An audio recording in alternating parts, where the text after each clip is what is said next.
Welcome to CLC judicial. ये IPC का part 37 है। इससे पहले हम लोगों ने 36 पार्ट्स बना रखे हैं, उन सभी को भी देखिएगा। और आईपीसी सीरीज अब बहुत जल्द कंप्लीट होने वाला है। अगर इसमें से आपको लगता है कि कोई और टॉपिक का भी वीडियो चाहिए तो कमेंट बॉक्स में हमें ज़रूर बताएंगे। हम उस टॉपिक पे वीडियो बनाने का भरपूर प्रयास करेंगे। आईपीसी के बाद फिर किसी दूसरे सब्जेक्ट का हम लोग इसी तरह से कंप्लीट सेट बनाएंगे। हम लोगों का इरादा है कि इन वीडियोज को देखकर आप अपने एग्ज़ाम की तैयारी बहुत अच्छे तरीके से कर सकें और अच्छे से अच्छे मार्क्स हासिल कर सकें। ये आज हम लोग डिफेमेशन के बारे में पढ़ेंगे। डिफेमेशन का ये question number 226, A writes a letter to B which he reads, मतलब बी ने ही लेटर पढ़ा, बी के अलावा किसी थर्ड पर्सन ने नहीं पढ़ा। ए जो है उस लेटर में accuses B to be a dacoit and man of loose character, what offence is committed. तो चूंकि हम लोग पढ़ेंगे आज डिफेमेशन के बारे में, इसका आंसर होगा none, no offence is committed because reputation of a man is his property. Reputation जो है opinion about a man into mind of others. हमने लास्ट में लिखा भी है इस वीडियो को। हम लोग वीडियो के साथ साथ आपको कुछ रेडीमेड कंटेंट भी प्रोवाइड कराते हैं, जो कि आप वीडियो को पॉज कर उनको नोट डाउन कर सकते हैं। तो रेपुटेशन जो है किसी का भी, वो उसकी प्रॉपर्टी मानी जाती है। और reputation is not that what you think about yourself. Reputation हम उसे कहते हैं जो आपके बारे में कोई और सोचता है, आपका क्या रेपुटेशन है। तो उस रेपुटेशन आपकी प्रॉपर्टी है, कोई उसे डैमेज करे उसे ये अधिकार नहीं है। और therefore law of defamation IPC में है, टॉर्ट में भी है, स्लैंडर, लाइबल, इन्यूएंडो। तो आईपीसी में जितने भी हैं लाइबल, स्लैंडर, इन्यूएंडो, इन सबों को एक साथ रखा गया है। सेक्शन 499 आईपीसी में इसे स्थान दिया गया है। हम लोग थोड़ा थोड़ा, अब ये आईपीसी सीरीज है तो इसमें आपको स्लैंडर, लाइबल, इन्यूएंडो नहीं स्पेसिफिकली पढ़ाया जाएगा, लेकिन एक एक लाइन उन सबों के बारे में बताया जाएगा।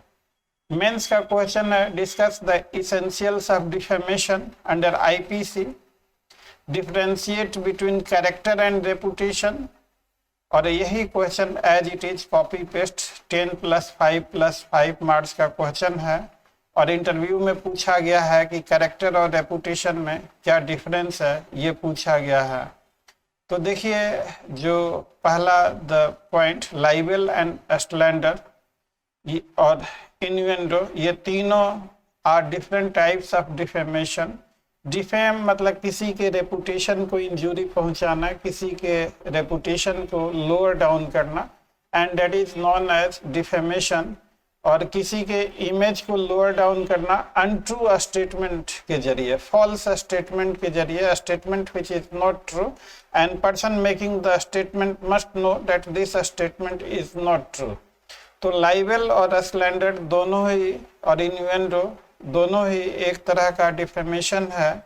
और लाइबल जो है राइटिंग में होता है। अगर कोई चीज़ राइटिंग में, जैसे आपने बुक लिखा, पेंटिंग बनाया, कुछ भी बनाया इनटू रिटन फॉर्म, तो लाइबल जो है राइटिंग में होता है, स्लैंडर जो है ओरल होता है, स्पोकन होता है। This is the main difference.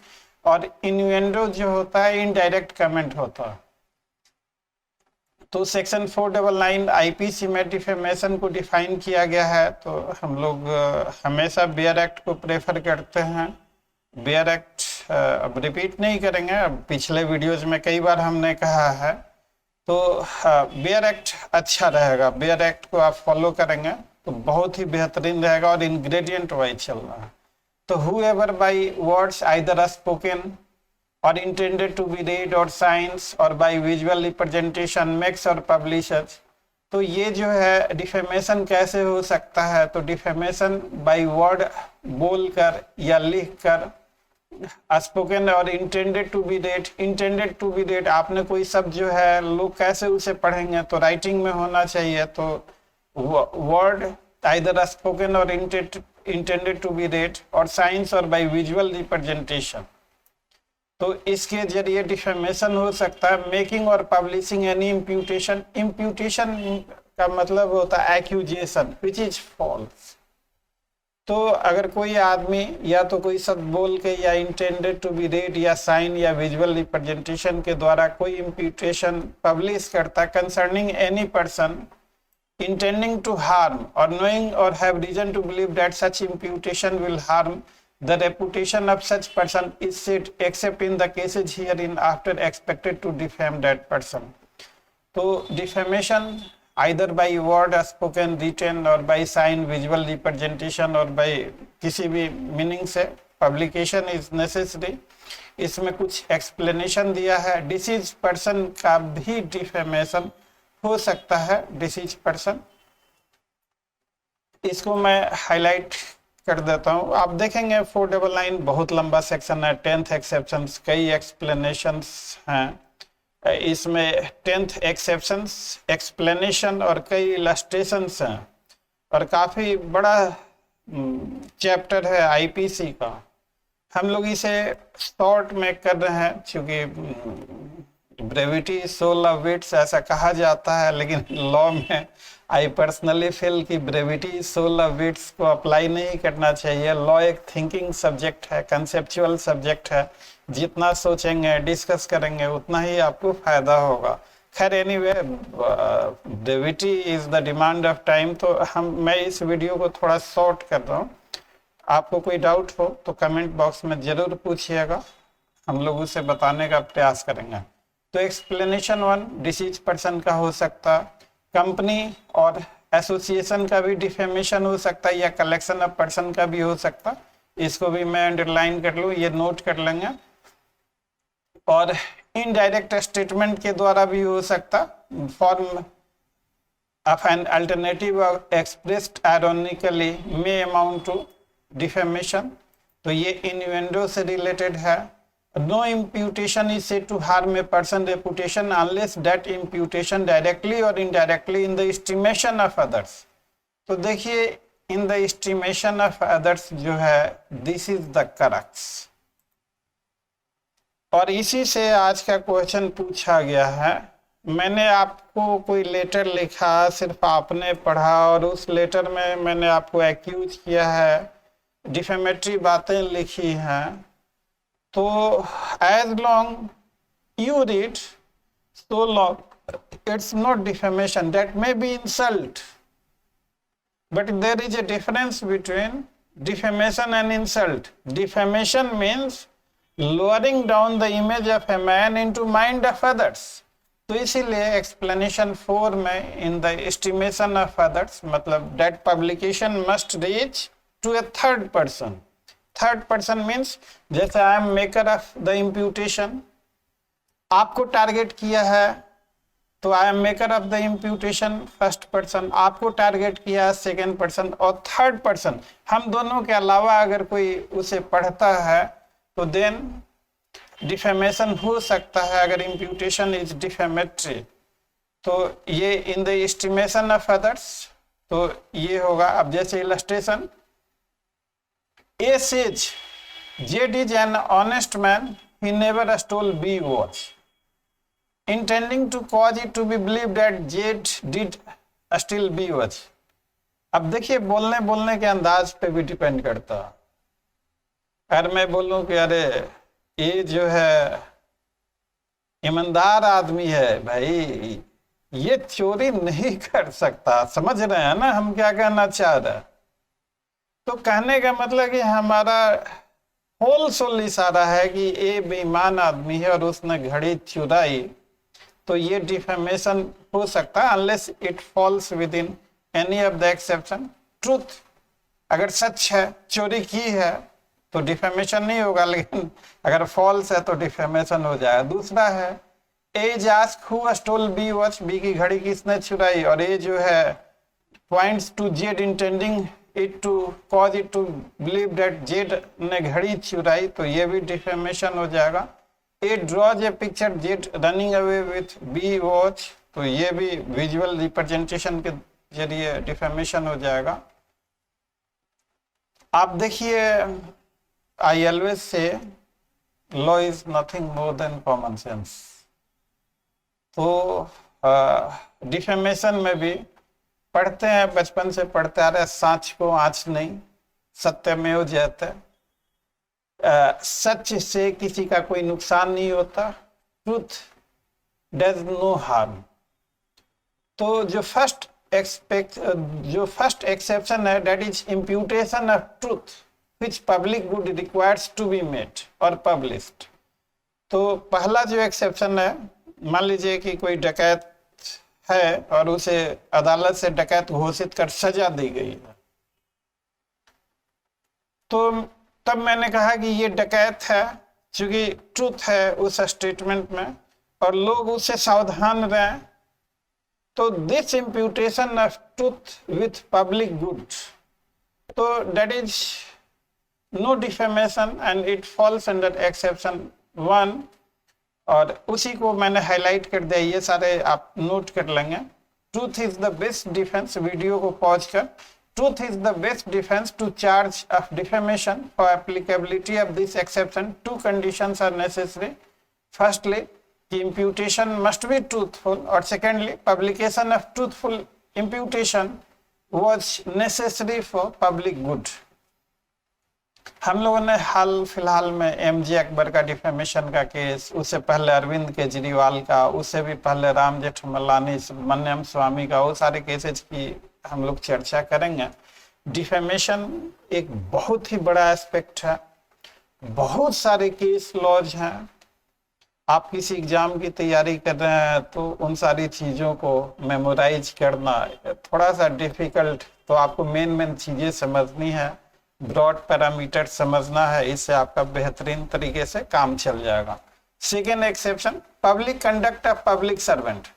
तो किसी पब्लिक सर्वेंट के कंडक्ट के बारे में आप कोई ओपिनियन अगर देते हैं, तो there is a difference between opinion and expression. तो to express the opinion, freedom of speech and expression of opinion, आपका ये अधिकार है डेमोक्रेसी में, और आर्टिकल 19(1) के अंतर्गत फंडामेंटल राइट भी है, एक्सप्रेसिंग ऑफ ओपिनियन। तो पब्लिक सर्वेंट के कंडक्ट के बारे में आप कोई ओपिनियन अगर देते हैं, तो वो ओपिनियन अगर गुड फेथ में है, तो वो ओपिनियन डिफेमेशन नहीं होगा into discharge of his public function, क्योंकि इसमें एक पब्लिक गुड की आवश्यकता है ताकि पब्लिक सर्वेंट का कंडक्ट पब्लिक डोमेन में अच्छा हो। And therefore you may criticise conduct of a public servant into the nature of expression of opinion, and it must have been criticized in good faith, कोई ill will नहीं होना चाहिए। For example, अब मोदी जी ने demonetisation किया, उस demonetisation से मेरे को ऐसा लगता है कि उससे नुकसान हुआ, तो मैं मोदी जी के उस डिसीजन का क्रिटिसिज्म कर सकता हूं और वो डिफेमेशन नहीं होगा। तो इतनी जो है अपने ओपिनियन को एक्सप्रेस करने की इजाजत है, and that would fall under this exception. Second exception. Third exception है कि conduct of any person touching any public question. तो कोई भी आदमी कोई कंडक्ट करता है, तो उसके कंडक्ट के बारे में कोई पब्लिक क्वेश्चन से रिलेटेड अगर एक्सप्रेशन ऑफ ओपिनियन है, तो वो डिफेमेशन नहीं होगा। अब इसको इलस्ट्रेशन से समझाया हुआ, it is not defamation in a to express in good faith any opinion whatever respecting जीट conduct in petitioning government on a public question, in signing a requisition for a meeting on a public question. अब जैसे हिजाब वगैरह का आजकल जो चल रहा है, या EWS का जजमेंट रिजर्व, कोई पिटिशनर है उसने किस तरीके से, तो गुड फेथ में अगर आपने कोई ओपिनियन एक्सप्रेस किया है, तो that is not defamation and that is covered by third exception. Fourth exception है publication of reports of proceeding of court. अगर सब्सटेंशियली ट्रू है, तो तो कोर्ट सीडिंग का true report is no defamation, तो ट्रूथफुल। अब आप देख रहे होंगे कि यूट्यूब पर बहुत सारे ऐसे चैनल्स हैं जो कोर्ट सीडिंग्स की रिकॉर्डिंग करके लाइव टेलीकास्ट कर रहे हैं, लोग उसको देख भी रहे हैं। अभी पिछले दिनों न्यूज मैंने पढ़ा था कि कोर्ट सीडिंग्स की इस तरह से यूट्यूब पे नहीं होना चाहिए, किसी का था, एनीवे जो भी हो। तो publication of proceeding of the court वो सब्सटेंशियली ट्रू रिपोर्ट है, तो that is no defamation. Fifth exception है merit of case decided in court और कंडक्ट ऑफ विटनेस। तो अगर मान लीजिए कि जैसे बाबरी मस्जिद पे जो फैसला है या सबरीमाला पे या एडल्ट्री जजमेंट पे कोई फैसला आया, तो उस फैसले के बारे में आप अपना ओपिनियन, एकेडमिक क्रिटिसिज्म ये सब दे सकते हैं, and that is no more defamation. और किसी विटनेस के कंडक्ट के भी बारे में दे सकते हैं। अब जैसे ये कहता है कि I think Z evidence on trial is so contradictory that he must be stupid और डिसऑनेस्ट। अब जैसे ये कोई विटनेस है, उसने अदालत में पुलिस को बयान कुछ और दिया, अदालत में कुछ और बयान दिया, केस का सत्यानाश हो गया या हॉस्टाइल हो गया, तो इस तरह का जो फेयर कमेंट है वो डिफेमेशन नहीं होगा। This is covered by fifth exception. लेकिन ए उसी बात को कहता है, I do not believe what Z asserted at that trial because I know him to be a man without veracity. तो ये किसी को कहना कि I know him a man without veracity, I know him a man without any integrity, I know him a man of doubtful integrity, तो ये आप opinion नहीं, उसको सर्टिफिकेट दे रहे हैं और टारगेट उसको कर रहे हैं उसके रेपुटेशन को डैमेज करने के लिए, तो दिस विल बी डिफेमेशन। लेकिन ऐसे इन जनरल आप एक्सप्रेशन ऑफ ओपिनियन, आपको सेक्शन 499 समझने के लिए you need to understand what is difference between opinion and defamation. तो expression of opinion is not a expression of opinion is not a defamation, and that is protected by article 19(1)(a) provided it is in good faith. Sixth exception है merits of public performance, तो ये भी good faith में होना चाहिए। मान लीजिए मैं ये वीडियो बना के डाल रहा हूँ, ये पब्लिक परफॉर्मेंस के लिए, तो पब्लिक के जजमेंट के लिए, तो आप इस वीडियो पे कमेंट कर सकते हैं अपने हिसाब से, और उस तरह का अगर आपका कमेंट गुड फेथ में है तो वो डिफेमेशन नहीं होगा। तो सिक्स एक्सेप्शन कहता है merits of public performance, it is not defamation to express in good faith any opinion respecting the merits of any performance which its author has submitted to the judgment of the public. तो merits of opinion submitted to the judgment of public, और वहां पे अगर आप कोई expression of opinion in good faith कहते हैं तो वो डिफेमेशन नहीं होगा।